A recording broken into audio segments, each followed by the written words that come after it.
Okay, got a Hello. I'd like to introduce myself and also a friend and colleague, Michael Danielson.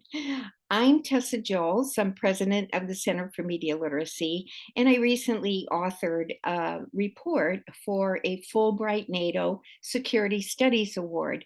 And I'd like to discuss that more, but certainly with the help of Michael, who is a teacher at Seattle Prep and a longtime media literacy advocate, who also has helped lead efforts in the state of Washington to provide legislation, to be able to organize toward having a statewide approach to media literacy. So, exactly. Michael, yes, I thought Well, it's maybe great to you, be here. yes. And definitely Mike's experience ties into how important it is to be able to scale media literacy and to be able to get kind of the top down and bottom up kind of support that's needed for media literacy to truly become part of the fabric of our cultures. So, Mike, I'll leave it to you to ask some questions, and certainly we can always comment as we're going along. Sure thing. Well, I'm very excited to discuss this. This topic is so important, and this document, this project is fascinating and truly inspiring. So I'm really honored to be here. And also, just a quick shout out to my Action for Media Education friends, Marilyn Cohen and the team here in Seattle that helped to build the media literacy community that has been the advocate and the great leaders in creating the tools and the training and the legislation that we're very proud of here in Washington State. So, anyway, and I'm great that California and other states now have followed suit with some of that leadership. It's been really exciting. Mhm. So, and it's exciting too that this document that you've created that you worked on. I don't know how long it took you to put this together. I'd love to hear a little bit of the background first, if you don't mind, how Sure. this came to be first. And it's just been a tremendous project, I'm sure, for you, but I don't even know the half of it. So it's called Building Resiliency, Media Literacy as a Strategic Defense Strategy for the Transatlantic. So that's just the title is powerful, but can you tell us a little bit about the background, how this came to be? Sure. Well, it's been a long time in coming, partially due to COVID, partially due to just being able to organize toward going to Brussels and doing the research study that was funded through a Fulbright NATO um, scholarship or a grant, basically. And Mhm. I first applied for this award thinking that it would be a great way of delving into media literacy and looking at the state of the field and also kind of the state of the art and where things stand in the different countries. So that's a pretty ambitious goal. And I did go to NATO headquarters. I talked with individuals there, and I also interviewed about 60 plus people for the report. And I did that primarily when I was in Brussels from September until December of 2021.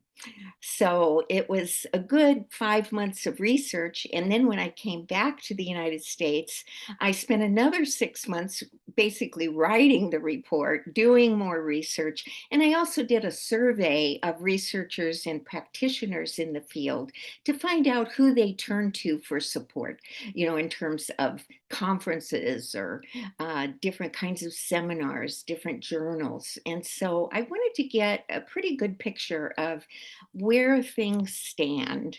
And then also, and not entirely, but also comment on how that fits into strategic defense and why it's so important in today's media environment. That's so powerful. There's just so much to that. So let's I don't know if there were some particularly highlights from that whole report. Are there some things that stand out that, or some of the things that, if you don't have time to read the whole thing, what are the highlights that you would say are the top three or four things that you take away from it? Okay. Well, of course, it's hard to wrap my mind around all of them, but one that really stands out for me that I think is so pertinent to our discussion is that we need to continue to encourage the grassroots. Media literacy Mhm. has really survived through the grassroots, and that's the people, the teachers, the librarians, the researchers who see how important this is. And now, today, certainly policymakers, parents, everyone realizes what an important role media plays in our life and how important it is for us to really be able to critically evaluate, to be able to ask questions about media and have the skills necessary to do that. So, we're at a point now where we definitely need scaling, and with that in mind, media literacy needs to grow from the grassroots, but also connect with top down methods of helping to scale. So, in other words, our major institutions, primarily education departments or ministries, um, certainly libraries, all of the different kinds of institutions that exist to support us in our democracy.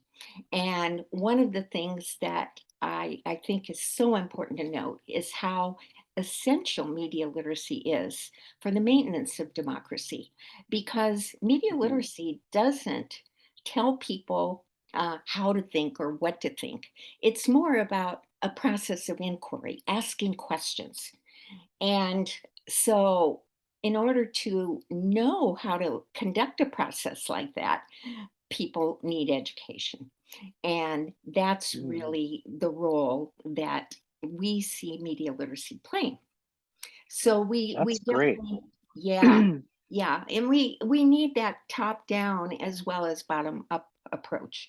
And so that's where some of the work that you've done in Washington, as an example, Mhm. is absolutely essential, because we have to trust that our institutions are going to facilitate good media literacy that's in line with democracy. And there are other countries that actually even have strategic plans for media literacy in their countries, like Finland is a great example. Mhm. That's great. So, when you found you were talking, you said 60 people that were Mhm. you discussed. I just wondered what were those conversations like? Were they even familiar with the term media literacy, or did you find yourself doing kind of like a pre-education just to begin the conversation, and then there was like an awareness about it, and then an appreciation for the importance of it? And did you ever feel like you had resistance when you were trying to explain the definition and the importance of media literacy? Well, I would divide people into a couple of different categories on that, Mike. For example, most of the researchers and practitioners that I talked with from a media literacy standpoint are very familiar with the field. And one of the gratifying things that I found is that there is a very common understanding of media literacy as an inquiry process Mhm. amongst the people who are so often teaching media literacy or researching media literacy. And this is a consensus that's been arrived at from all over the world. And certainly I was focused on NATO countries, but there's a diverse group of people from NATO countries. And so it was incredibly gratifying to see that our field has come to a point where this kind of mutual understanding can occur. So I think that's very important to note. But then, in terms of policymakers or um, people who may not be familiar with the field as much, or regulators, um, Mhm. In those cases, sometimes I would have to explain that media literacy is nonpartisan. It's about asking questions, not about having the answers, that it's really geared toward helping people learn to think critically. So, again, not telling them what to think or how to think, but definitely asking those important questions. And once we were able to get to a point where that understanding of media literacy was on the table, well, then I found that it was really easy to engage in a conversation and see how policymakers and regulators do see the need for this really important subject. Absolutely. And sometimes I feel like when people hear that, they know. They say, "Oh, yes, we do need that." And how do we make that happen? Or what is the next step? And they actually become empowered and um, get a bit enthusiastic about like the options for the potential for how this can be such a powerful tool. I was curious what other, you said Finland, are there, what other countries actually have initiatives that are a part of teaching media literacy? France does quite Hmm. extensively. They have actually a formal agency that focuses on media literacy that's very well respected. And Wow. so, yes, they have ongoing programs, and they actually have quite a long history of this as well. Um, Portugal is another country that's really making excellent progress in media literacy and incorporating media literacy into their expectations for teachers for K 12, which is again another Hmm. really powerful move, because when the expectations are there and they're documented, well, then people have to be accountable. And so that's something excellent. Um, Absolutely. Also, the United Kingdom has a really powerful media literacy program through Ofcom, its regulator. And although they're not like a formal education program, they certainly encourage education, and they've done a great deal to research media use and also media literacy capacity. So Hmm. I would really cite their research as just tops. Excellent.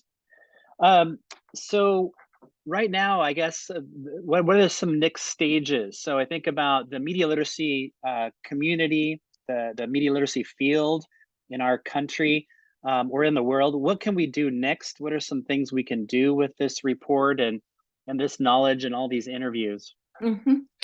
Well, thanks for asking that, because of course that's what really counts, is what's It next. is.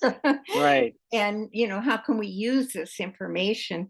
And I really saw that scaling is our most important challenge. And of Hmm. course, that involves a lot of different aspects that we still need to learn about. So, for example, we know that online education certainly Hmm. wasn't very effective during COVID. Those numbers are out now. And Hmm. yet, at the same time, when we're looking at um, global interchanges, when we're looking at the kind of learning that people need just to even track what's going on in the world, well, then we must conquer this challenge of how to deliver online education as well as face to face. Now, I'm Hmm. not discounting face to face learning, because there is no substitute for teachers and there never will be. But by the same token, we definitely have to meet this challenge. And that in turn will also contribute to helping to scale. So I would love to see a school district, a country, um, through their education system, or perhaps another way of really making sure that media literacy is taught from top to bottom. and that it's part of the everyday offerings, that it's really central to education rather than a Hmm. nice to have. Right. Our friend and colleague, I remember she taught me, Sister Elizabeth Toman would say it's not a class, it's a competency. Yes. And I use that all the time. So I think that's exactly what you're saying. So scaling is so important. So when you say start at the top, what would you say? What is the top? Is Mhm. that a district or is that a state or what? How would you define the top of that scale? Well, I would say that support, resources, funding, that all has to Hmm. come from the top. The accountability system, that's all part of what Hmm. administrators do in schools or what ministers do in particular departments. And so we Mm, definitely want those people to be on board, but also really have a plan on how to implement this and to make it real and to make it real systemically. So, those are all very important considerations that really have to come from the top because certainly teachers have kept media literacy alive, and there's no doubt about that. But at the same time, teachers are often lonely. They may be the only person in their school, or there might only be a few people in their school who really know about media literacy and how to teach it. And so we need those resources. We need professional development. We need teacher training. We need incentives for teachers. We need this to be reflected in curricula and standards, and basically then become part of the everyday fabric of education. that sounds great. I know when we were introducing media literacy in our state, one of the things we did to introduce it to teachers was to start with ways that you are already teaching media literacy, because we didn't want to say, hey, you're not doing enough, you're not doing anything.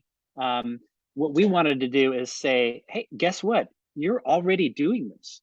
When Yeah. you record the Super Bowl and talk about all the ads, you're doing media literacy. When you engage students about the front page of a newspaper and talk about the headline and the copy and the photos and the captions, you're doing media literacy. So I think the entry points need to be, I won't say softened, but at least explained in a way that doesn't feel like, oh, we got to add another class. So Mhm.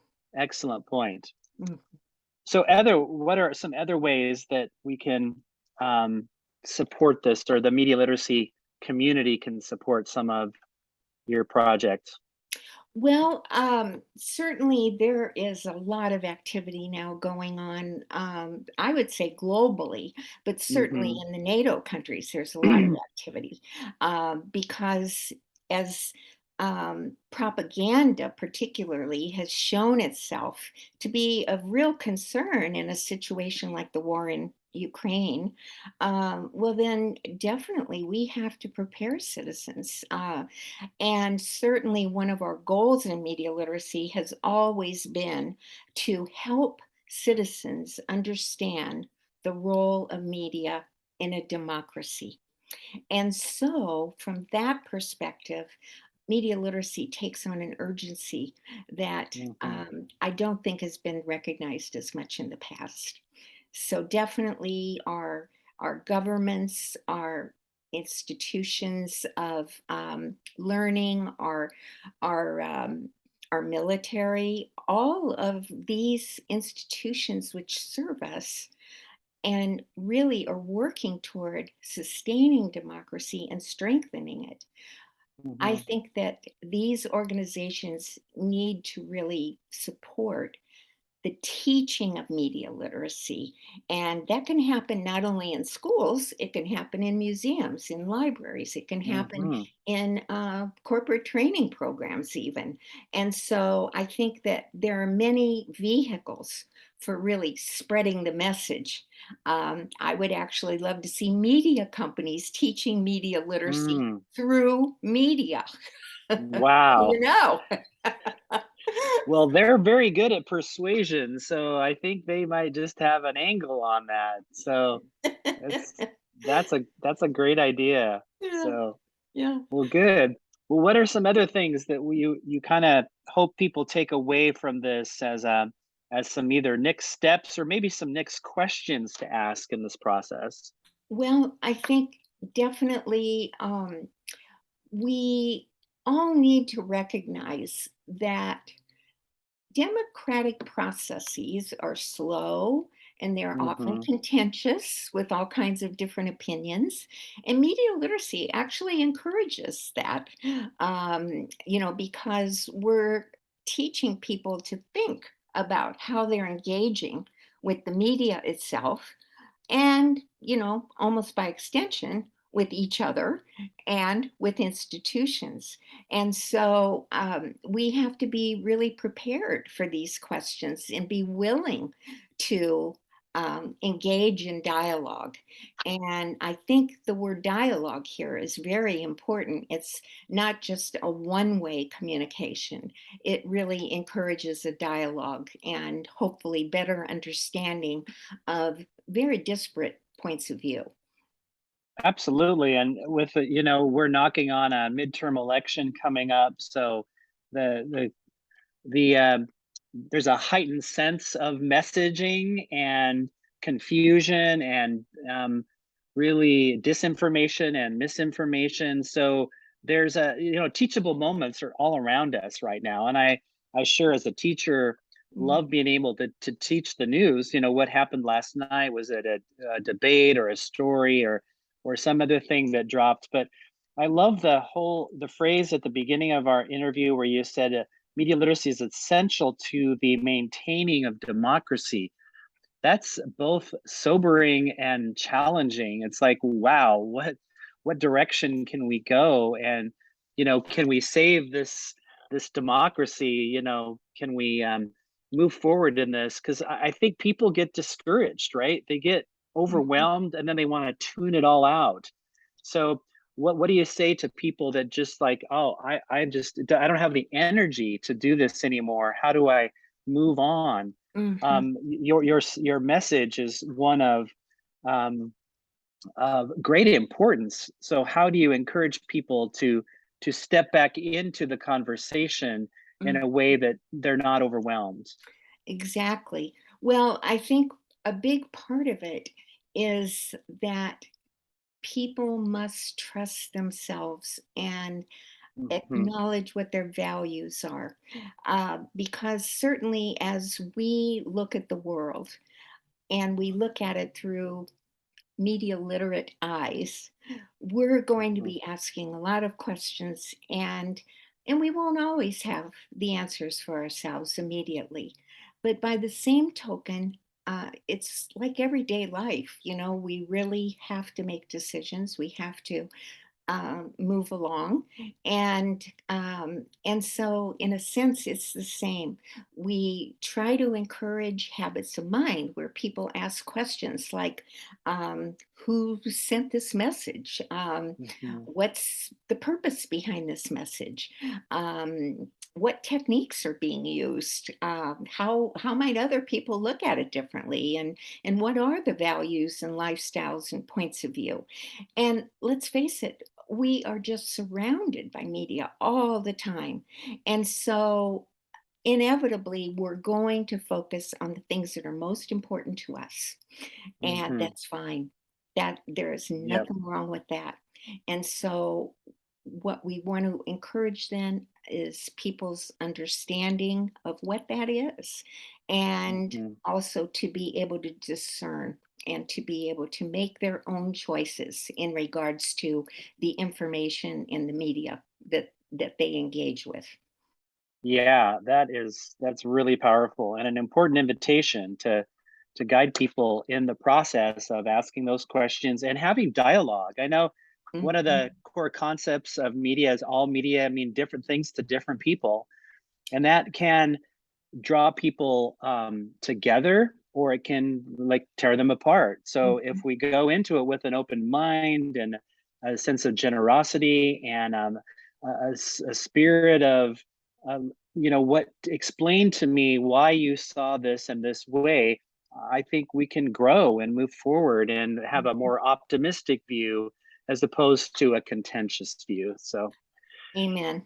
Yes, we may not agree on solutions. We may not agree on different values or ideas that are put forth, but to be able to respectfully listen, I think, is an essential for citizens of a democracy. I mean, absolutely. Yeah, we're always going to have different points of view. And so that right. respect is something that definitely can be practiced and learned. And that's all part of media literacy. That's great. So if people want more information about the project, is there a website? Can we tell them a direction to go? Yes, definitely. We have a website. It's medialit.org. And let's see here. I apologize. I should have had that handy, but let me No look up. problem. Under see the latest on the site, we have an announcement section, and that's medialit.org/announcements. And Okay, the great. report can be found there. That's great. Good. Any other final comments you want to make? Well, I can't say what a privilege it was to be able to do this project and how I came out of it with tremendous optimism. Good. I have always believed that people are good, the vast majority of people. And what I've seen are people who are working very hard to do the best they can for their students and for their fellow citizens. And it was really wonderful to be able to hear their opinions and share in their excitement about the future and about really scaling media literacy. Well, that's great. And I'm moved by the fact that this meant so much to you, and I can see your passion and your hope. So thanks for sharing that today. And I'm really optimistic that this will move things in a real positive direction for media literacy. Thanks so much. Thank you, Michael. Okay. Take care. All right, you too. Okay.